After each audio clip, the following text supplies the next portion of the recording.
Hi there, welcome to another Divi theme video. This is Jamie from System22 and webdesignandtechtips.com. We got a great one for you today. We've got a flip box. As you can see, when I hover over it, it's going to flip. It's going to turn around the other way. We've got more info on the back there. We've got a call to action button. Obviously, click on it, take your people wherever you want to take them. Take your mouse off. It's going to flip back to the front. Now, this is a little module that's included with the Divi Supreme Pro plugin. Now, it is a premium plugin, but it's one of my favorites. We did a whole series on it with Divi 4. It's now compatible with Divi 5, and you get over 60 premium Divi modules and 8 extensions. And there's some really fantastic stuff here, and we'll be going through it. As I said, I did it with Divi 4. Now it's compatible with 5. I'm taking another look. So this flip box, really easy to do. I'll show you exactly how to do it. Okay, so once you've downloaded and installed Divi Supreme, I've got this page open here. Let's exit the preview. So let's hit the little black button to add a new module. We've got all our regular Divi modules here. If we roll down a bit, you'll see some purple ones. And these are the Supreme modules that are added, and there's plenty of them, as you can see. We want the flip box. Let's roll back up. There's the flip box. Now, by default, it puts in a bit of content for you with a button on both sides. I'm just going to have my button on the back side because I think on the front side it's not going to be much good because they can't really click on it because it's going to flip. If we look over on our right hand side under the content, we've got a front and a back right here. So let's start on the front. Content. Obviously put in what are you wanting. Yours right here. If you want to put a subtitle in, you can pop that one in there. As you see, it's got one up there. Content wise, that's a little more than I actually want on my site. Chop a little bit of that off. Obviously, you'd have some real content. Now, you can add an icon or an image if you want to down here by simply putting this on if you want an icon, or add an image if you want an image. If I pop one in quickly, it adds it at the top there, kind of like a bit of a blurb module. I really don't want one on mine. I'm going to incorporate my image in the back, so I'm going to get rid of that. Now, I don't want a button on the front. As I said, I don't think there's any point because they can't really get to it because it's going to flip. To lose the button, you just need to lose the button link in there, like the Divi button. So if I delete that, as you can see, or as you can't see, the button's disappeared. Background, obviously you can have different backgrounds on the front and the back. Let's keep this fairly simple. What I did with mine is I put in an image. Let's pop in perhaps a different image. That's great. You can use parallax on it if you want to. I want mine to cover. It should be covering, but that doesn't look like it's covering to me. So let's just double check and click on cover again. That's better. That's more like it. You can change the position if you need to, and we can blend it. I think I am going to blend it with a gradient, so I can put that text down the bottom like I did over here. For those of you that know how to do this, I apologize. For those that don't, you might find this interesting. I'm going to go back up here. I'm going to add a gradient. Click add gradient, and it puts in gradient. We can't see it because we need to place it above the background image. Once I do this, you can see it's wiped out that image. Top one, I'm going to simply make that transparent by taking the opacity, slide it all the way down to the left. Bottom one right here, I'm going to make that black in color. And that's okay, but I really want it a bit more separated at the bottom and clear at the top. So I'm going to drag the top one down and the bottom one up. Now, I know you can't see the text very well, but we will deal with that in a minute. And if you want to see a bit more text through that dark bit at the bottom, or a bit more image, I should say, just click on the stop and just pull the opacity down a little bit, and you'll start to see some of that image bleed through there. I'm happy with it to be pretty much black there. Great. Well, that's pretty much all we can do here for the front. We'll do the decoration over in the design in a minute for the text and what have you. Let's pop to the back now. I go down the back, funnily enough. Content, similar thing. This time, I will have a button. Let's chop a bit more of this text off. I know you can't see it. If you just hover over, it'll show you right there. Fantastic. Again, I don't want an icon, an image. We are having the button.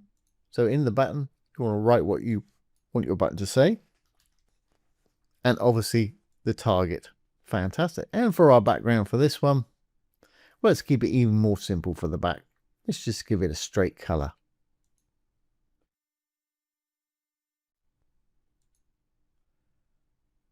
There we go. Fantastic. Now we've got the sides done, we can actually decorate the text. If we go to our design now, you've got a face here. Now, if you do your text, fonts, borders, and shadow and things in the face, it'll do both sides for you. And of course, you can do front and back individually down below. I'm going to save a bit of time by doing it all in the face one, so it'll do both sides. Title font, I'll use the default font, and I'll make it heavy. And it'll be a bit bigger. I want it to be a color that I can actually see. And let's make it white up there. We'll just use semi-bold, that's fine. Now you can do your subtitle text if you want to. I'll leave mine as it is, I think. Perhaps just make it bold or something. Just go into the subtitles. And switch that one to bold. And of course, we want it white in color, or at least a color that you can see. I'm going to push this down in a minute so it's over the dark area there. Rolling on down, of course, we've got our body text. All I'm going to do with that is make it a color that we can actually see. Okay, it's shaping up a little bit. So let's take care of the spacing. I'm actually going to do that individually for front and back here. So for the front, I'm going to go right down to spacing here. We're still under the design tab. And I think I gave it about 30 pixels either side, obviously adjust to taste. And I want to push it down a bit. I use the percentage for mine for the top padding. So let's put 20 and the percent sign in there. If you want to bring the gradient up a bit so it covers more of that text, I'm sure you figured out how to do it, but for anybody that didn't, if we go back to our content, we want to be on the front. It's in the background. There's the gradient. You just click on it. You can bring this stop up a little bit further to cover more of that text. Pull this one back. You want more light up there, the light bit. And again, if you want to take a bit of that opacity away, so you can still read that text nicely, but see a little bit more of the image, you can do so right there. Great, well, I think that will do for side one. Let's go back to our design and have a look at side two. Yeah, we need to do a bit of padding for that. So let's close up the front. We're on design now, in the back. Back text. Well, for fun, let's pop it in the middle. That's great. Let's just go down to the button, take care of that now. Here's the button. All I'm really going to do is I want to pop that one in the middle, make that text a little bit smaller perhaps. So text color, I'm going to leave it on the default, but I do want it to be a color that we can read.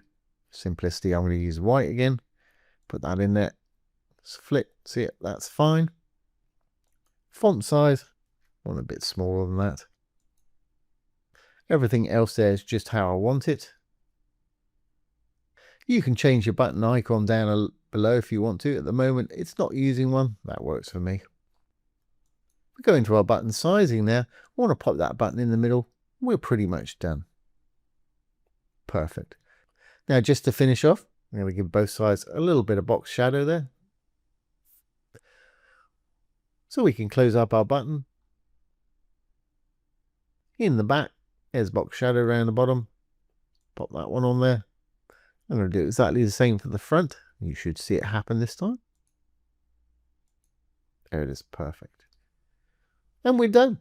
Got a really nice little flip box going on there. When you're happy, obviously save your changes. We can do a quick preview right here. And there we have it.